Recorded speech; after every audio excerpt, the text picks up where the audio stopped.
자여서 감사의 달인데 예배에 참석하신 모든 분들 다시 한번 주님의 이름으로 환영하고 축복합니다. 어느덧 가을 11월이 되었습니다.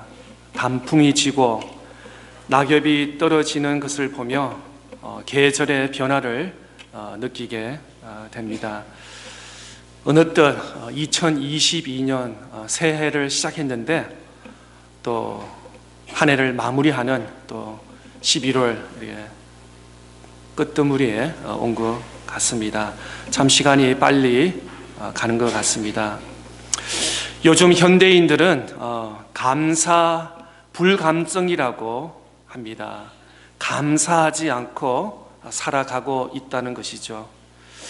우리는 지금 지구 반대편에서 사람과 영상통화까지 할 수 있습니다. 10년 혹은 20년 전만 하더라도 꿈에도 생각하지 못하는 일들이 우리 모든 핸드폰에서 하면은 원하면은 한국이나 그 외에 외국에서 영상을 보면서 잘 있었냐, 별일 없냐, 나는 이렇게 하고 있다, 너희들은 어떻게 하고 있냐 라고 할 수 있는 그런 시대에 우리가 살고 있습니다. 또 여러분 여러 가지 테크놀로지, IT 기술 혁명을 통해서 많은 혜택을 누리고 있습니다. 제가 어릴 때만 하더라도 보통 집에 전화 한 대밖에 없었습니다. 그것도 라인 벽에 붙여 있는, 그죠? 그래서 갑자기 전화가 오면은 저 바깥에 있다든지 뭐 부엌에 있으면 빨리 쫓아가서 전화 받고, 그죠? 그다음 TV도 그죠? 한 대밖에 없었어요. 그래서 아빠, 엄마, 아들, 딸, 형, 동생 할 거 없이 식사 후에는 또 주말이 되고 이러면은 TV 앞에 앉아서 그것도 보는 것이 신나기도 하고 그랬습니다. 제가 시카고에서 자랄 때만 하더라도 주말에 1시간 한국 방송을 했어요. 토요일 날 1시간, 주일 날 1시간. 그때는 비디오도 이렇게 없을 때, 그때는 잠이 오는데도 밤 11시에 눈을 비비면서 미국 TV에서 한국 어떤 뭐 채널 이름도 모르겠어요. TV35인가 그런 데서 1시간에 어떤 뉴스와 뭐 이런 거 한 거, 그거 보기 위해서 밤낮 깨가지고 이렇게 본 그런 기억이 납니다. 근데 요즘은 어떻습니까? 방마다 TV가 다 있습니다. 또 아이들 중학교, 고등학교 되면 또 아이들 라이드하고 픽업 때문에 아이들 또 손에도 다 핸드폰이 다 하나씩 있는 것을 바라보게 됩니다.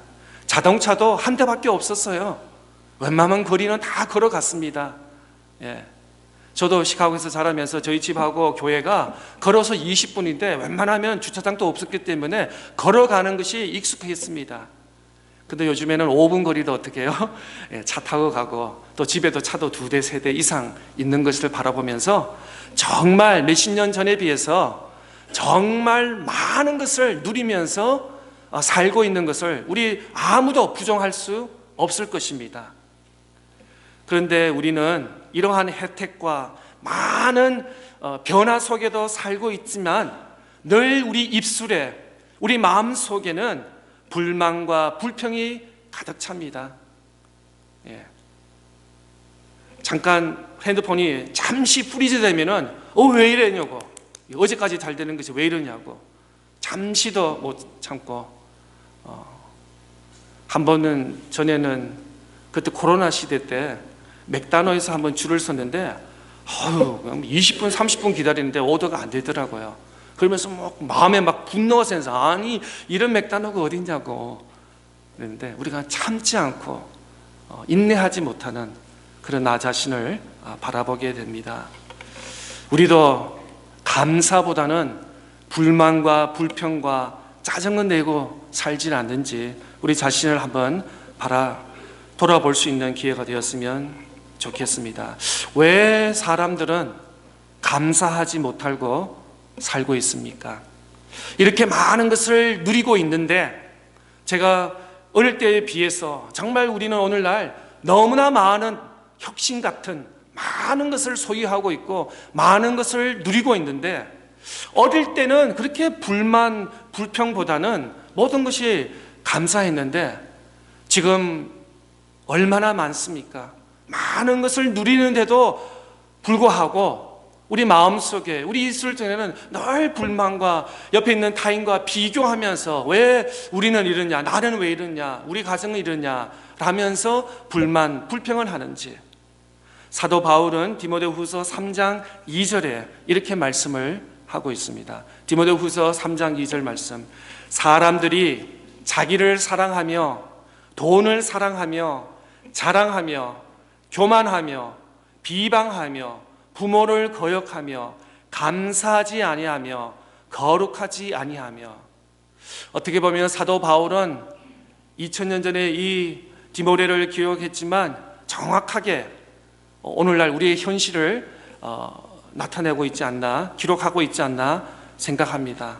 사람들이 자기 자신만 생각하고 이기주의고 남을 배려하는 그런 것은 없고 돈과 물질과 세상적이고 세속적인데 관심이 있고 자랑하며 교만하며 비방하며, 어떻게 보면 부모 자식은 이 혈육이잖아요. 끊을 수 없는 관계고, 자녀 입장에서는 부모님 덕분에 이 세상에서 호흡할 수 있고 살 수 있는데도 요즘에는 어떻습니까? 아버지가 나한테 해준 게 뭐냐고, 엄마가 나한테 해준 것이 뭐냐고, 다른 집은 이렇다고, 나한테 해준 게 뭐냐고 라고 대들은 자녀들의 모습을 바라보면서, 정말 사도 바울은 디모데후서 말씀을처럼 정말 마지막 때, 말세의 시대, 세상적인 시대를 정확하게 말씀하고 있는 것을 바라보고 있습니다. 마지막 때 사람들은 이렇게 산다고 말하고 있습니다. 그러나 이것은 세상 사람, 하나님을 모르는 사람, 주님을 영접하지 않는 세상 사람들은 이렇게 살고 있다 하더라도, 우리 믿는 그리스도인들, 예수 그리스도를 마음에 영접하고 회개받고 구원의 은총을 받은 우리 믿는 성도들은 어떻게 살아야 합니까? 감사하며 살아야 한다고 합니다. 하나님 아버지께 감사하며 살아가야 한다고 말씀은 우리에게 하고 있습니다.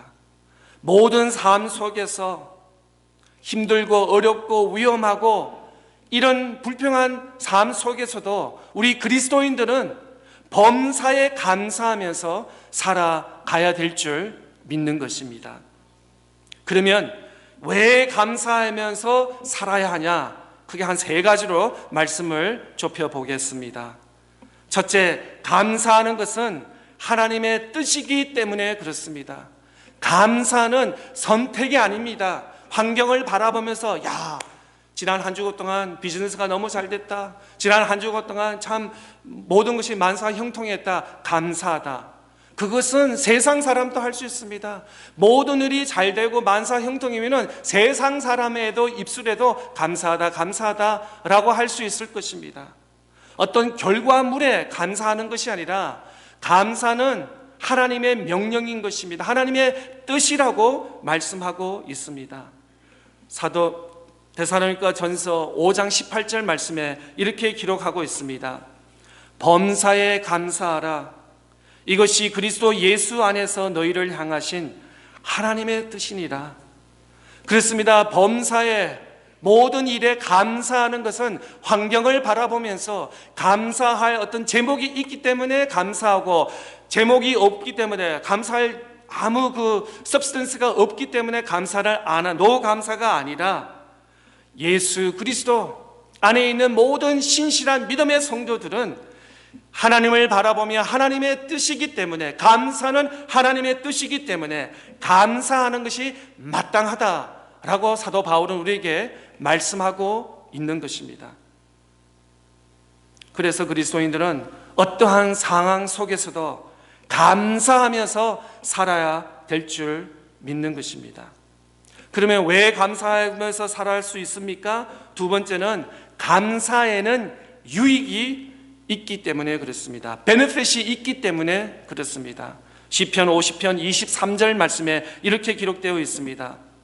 감사로 제사를 드리는 자가 나를 영화롭게 하나니 그의 행위로 옳게 하는 자에게 내가 하나님의 구원을 보리리라. 계속해서 시편 100편 4절 말씀에도 감사함으로 그의 문에 들어가며 감사 찬송함으로 그의 궁전에 들어가서 그에게 감사하며 그의 이름을 송축할지어다. 감사하는 자에게 어떤 베네핏, 어떤 유익이 있냐면은 하나님의 구원을 맛볼 수 있다는 것입니다. 또 감사하는 자에게 하늘 문을 열어서 하늘의 신령한 은혜와 축복과 하나님의 말씀을 받을 수 있기 때문에 그 유익 때문에 우리는 감사해야 된다고 말씀하고 있습니다.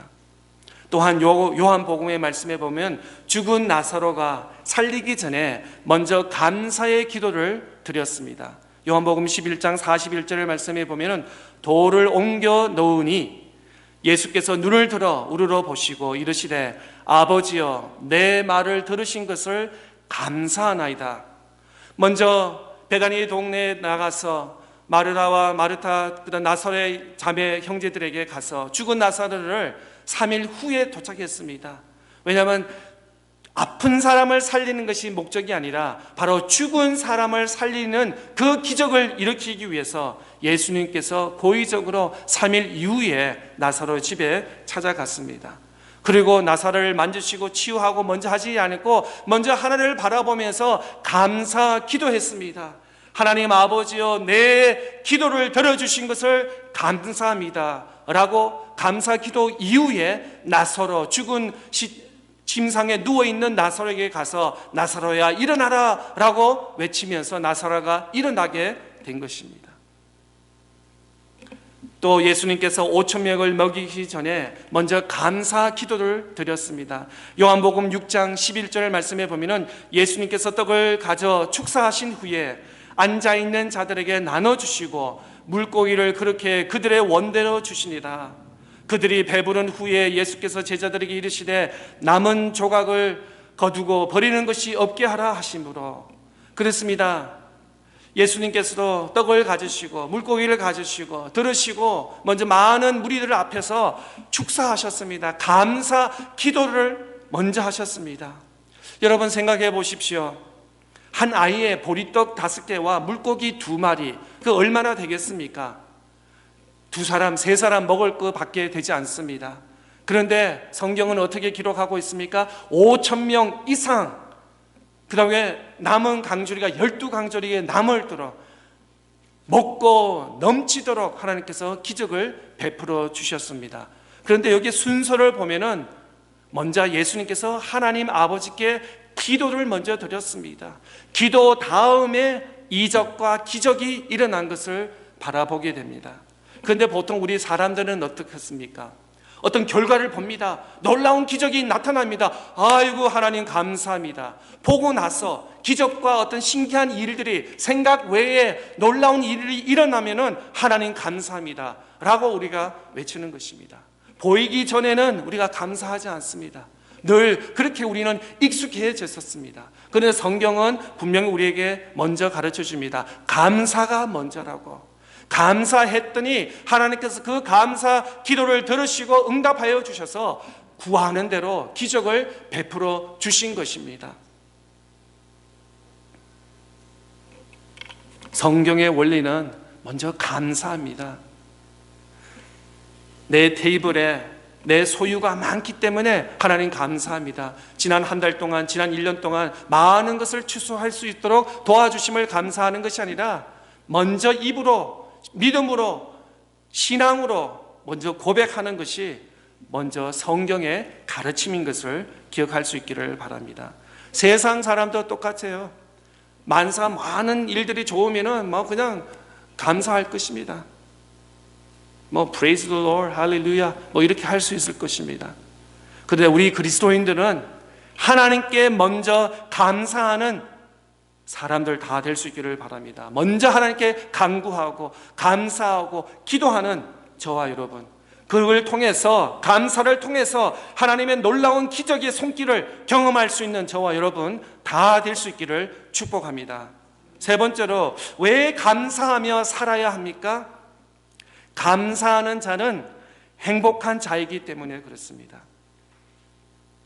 많은 소유, 물질과 재물과 어떤 것 많은 것을 소유한 사람이 행복한 사람이 아니라 오히려 가장 많이 감사하는, 작은 것에 감사할 수 있는 사람이 행복한 사람이라고 말씀하고 있습니다.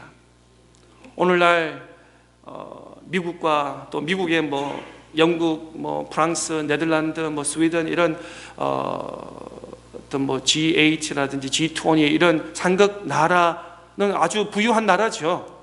근데 그런 나라보다도 어떤 통계를 보면 행복 지수가 높은 나라가 보면은 벵글라데시라든지 말레이시아라든지 필리핀이라든지 이런 좀 우리의 생각에 잣대에 볼 때는 이 나라는 좀 가난한 나라인데, 그런데 국민들의 행복 수수는 수위는 더 높은 것을 바라보게 됩니다. 그런 의미를 볼 때문에 많은 것을, 물질을 많은 것을 소유한다고 해서 우리가 행복하지는 않다는 것이 어떤 일방적인 통상적인 것입니다. 유대인 탈무드에서도 이 세상에서 행복한 사람은 어떤 사람이냐라고 가르치고 있냐면 감사하는 자가 행복하다고 말씀하고 있습니다. 세상에 어떤 물질을 많이 소유한 것이 행복한 사람이 아니라 감사, 내 입술에서 내 마음에서 감사를 하는 사람이 행복한 사람이라고 말씀하고 있습니다. 오래전에 영국 더 타임스에서도 기사에도 예배를 드리는, 하나님 앞에 나아가서 예배를 드리는 삶과 예배를 드리지 않는 삶을 비교했을 때 신앙이 있고 믿음이 있고 매주일마다 하나님께 나아가서 예배하는 사람이 생명이 7년을 더 연장시킨다는 리서치 연구가 나왔다고 보도하고 있습니다. 그렇습니다. 하나님께 예배하고 찬양하고 감사하고 기도하고 또 나보다 힘든 사람을 돕고 도움의 손길을 주는 이런 신앙생활, 믿음의 생활하는 사람이 영구로 더 타임스에서 7년 이상 생명을 유지하면서 산다고 합니다. 여러분, 이 땅에서 행복하면서 생명을 연장시키고 싶으십니까? 그러면 감사하세요. 감사. 또 하나님 앞에 나와서 예배하는 저와 여러분의 삶이 될 수 있기를 축복합니다. 오늘 함께 읽었던 시편 118편은 감사의 시입니다. 읽어볼까요? 28절 말씀해 보면 주는 나의 하나님이시라 내가 주께 감사하리이다. 주는 나의 하나님이시라 내가 주를 높이리이다. 이 짧은 28절 한 말씀 속에 1인칭 first person pronoun이 4번이나 기록되고 있습니다. 나의, 내게를 4번씩이나 이렇게 기록하는 것을 보는데, 이 시편 기자는 부모님의 하나님이라고 그러지 않습니다. 내 친한 친구의 하나님이라고 하지 않습니다. 어떻게 표현하고 있습니까? 나의 하나님, 내가 주께 감사합니다. 나의 하나님, 내가 주의 이름을 높입니다 라고 이렇게 고백하고 있는 것입니다. 그렇습니다. 시편 기자는 하나님을 경험한 사람입니다. 하나님을 체험한 사람입니다. 그래서 이렇게 고백할 수 있는 것입니다. 나의 하나님, 내가 주의 이름을 높이 듭니다. 그냥 어깨 넘어서 그냥 보고 배우고 그런 것이 아니라 체험하면서, 경험하면서 나의 하나님, 내가 주를 이름을 높입니다. 내가 주의 이름을 찬양합니다. 감사합니다. 주 나의 하나님이라고 표현하고 있는 것입니다. 나의 하나님, 내가 주께 감사합니다. 이렇게 고백하고 있는 것입니다. 사무엘상 구약 성경에 보면 사울 왕은 나의 하나님이라고 고백하지 않고 오히려 당신의 하나님이라고 부르고 있습니다. 아멜렉 전쟁에서 사울 왕은 승리했습니다. 승리하고 그들의 모든 소유를 남기지 말라고 하나님의 말씀에 불순종한 겁니다. 사무엘상 15장 3절 말씀에 이렇게 기록되어 있습니다. 한번 띄워주세요. 사무엘상 15장 3절 말씀에 보면 지금 가서 아멜렉을 쳐서 그들의 모든 소유를 남기지 말고 진멸하되 남녀와 소와 젖먹는 아이와 우양과 낙타와 나귀를 죽이라 하셨느니라 하니, 왜 하나님께서 이스라엘 백성에게, 특히 또 사울 왕에게 전쟁에서 승리하면은 나름대로 거기에 쓰는 어떤 뭐 음식이 될 수도 있고 무기도 될 수도 있고 여러 가지를 재정비해서 그 다음 전쟁에 쓸 수 있도록 했으면 얼마나 좋겠어요. 그런데 하나님은 그러지 말라고 했습니다.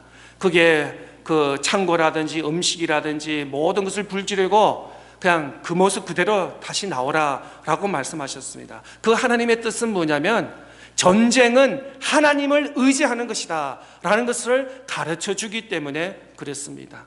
전쟁은 창과 칼과 포와 말과 어떤 마차와 이런 것으로 하는 것이 아니라 하나님을 절대 믿는 믿음에서 순종해서 전쟁에서 승리할 수 있기 때문에 아멜렉과 전쟁에서 승리하더라도 그 모든 자산과 어떤 물기를 다 불지르고 빈손으로 그 모습 그대로 나오라고 했습니다.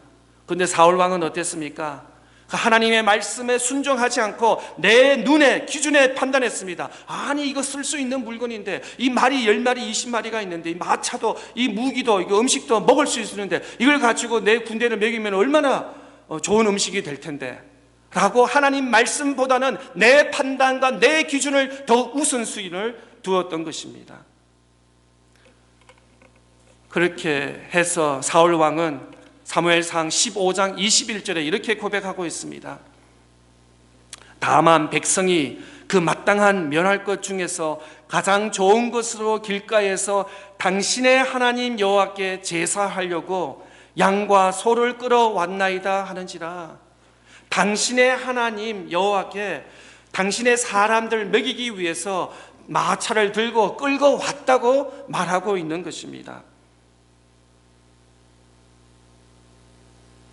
당신의 하나님 여호와께 제사하려고 양과 소를 끌고 왔다.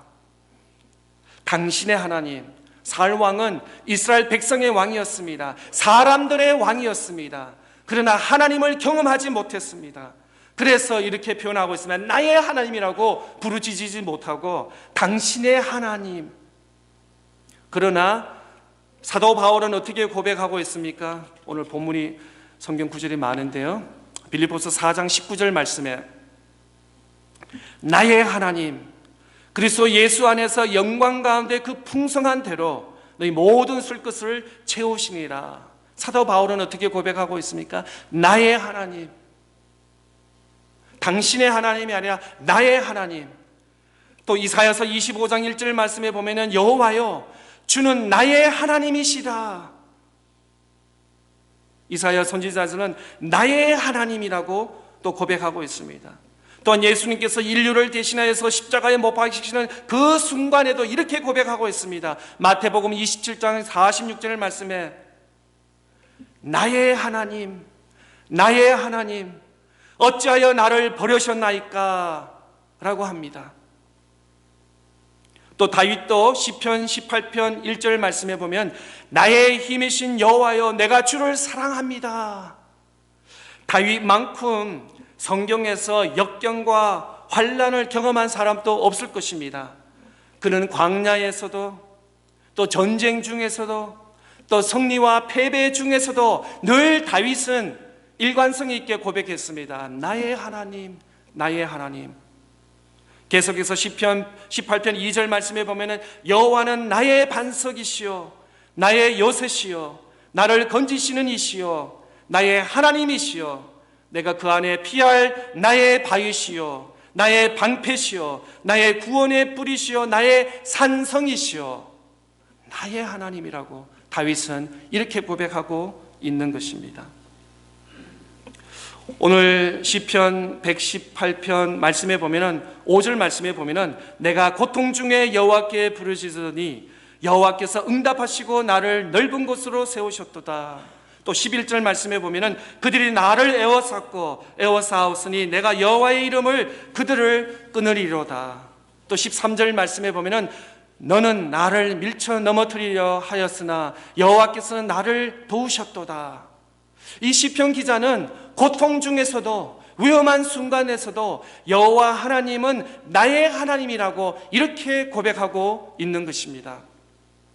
우리가 이 세상에서 살면서 힘들고 어렵고 위험한 순간이 어찌 없지 않겠습니까? 그럴 때 우리는 어떻게 해야 됩니까? 누구를 믿어야 합니까? 시편 118편 6절엔 여호와는 내 편이시다. 우리가 힘들고 어렵고 좌절하고 위험한 순간에 하나님은 나의 편이다.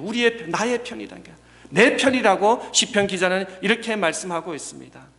우리가 잘 아는데도 시편 누가복음 17장 말씀에 보면은 10명의 나병 환자가 치유받는 예수님을 볼 수 있습니다. 근데 누가복음 17장 15절 16절 말씀에 보면은 그 중에 한 사람이 자기가 나은 것을 보고 큰 소리로 하나님께 영광을 돌리며 돌아와서 예수의 발 앞에 엎드려 감사하니 그는 사마리아 사람이라. 나병 환자 입장에서는 얼마나 고마운 일입니까? 일평생 이 질병 때문에 힘들고 고생했는데 어느 날 예수님께서 오셔서 치유해 주셨으니 얼마나 말로 표현할 수 없는 감사할 일입니까? 그런데 예수님의 응답은 이렇습니다. 17절 말씀에 보면 예수님께서 대답하여 이르시되 10사람이 다 깨끗함을 받지 아니하였느냐? 그런데 9은 어디 갔느냐? 라고 질문하고 있습니다. 예수님께서 나병 환자 분명히 10명을 치유하셨는데 10명 중에 한 사람이 다시 예수 발 앞에 엎드려서 감사하다라고 이렇게 감사를 하고 있는 것입니다. 10명의 나병 환자 중에서도 예수님께서 치유를 다 받으셨을 것입니다. 그리고 10명 중에 한 사람만 예수님께 찾아와서 감사를 드렸습니다. 아마 나머지 9사람도 너무 일평생 나병 환자였던 게 흥분해서 가족들에게, 친구들에게, 가까운 사람들에게 그냥 내가 이렇게 예수님이 나를 치유하셨다고 막 그냥 기분이 업돼서 흥분해서 옆에 사람한테 자랑하려고 아마 그 마음 속에도 감사하는 마음이 있었을 것입니다. 그런데 진정한 감사는 16절 말씀에처럼 예수님의 발 앞에 엎드려서 감사하는 것이라고 말씀 기록하고 있습니다. 이 말씀을 다르게 표현하면 바로 예배한다는 것입니다. 최고의 감사는 하나님 앞에 나와서 예배를 드리는 것입니다. 이 중요한 말씀인데 우리 다 같이 한번 따라서 하겠습니다. 최고의 감사는 하나님 앞에 나와서 예배 드리는 것이다. 그렇습니다. 최고의 감사는 하나님 앞에 나와서 예배 드리는 것입니다. 그래서 시편 기자는 주는 나의 하나님이시라. 내가 주께 감사하리다. 주는 나의 하나님이시라. 내가 주를 높이리다. 진정한 감사는 하나님께 예배 드리는 것입니다. 예배의 자리에서 하나님께 감사하는 것입니다. 이 시편 기자처럼 나의 하나님, 내가 주께 감사합니다. 더 나아가서 하나님 앞에 최고의 감사, 하나님께 예배를 드리는 우리 모든 신실한 믿음의 성도들 다 되시기를 축복합니다.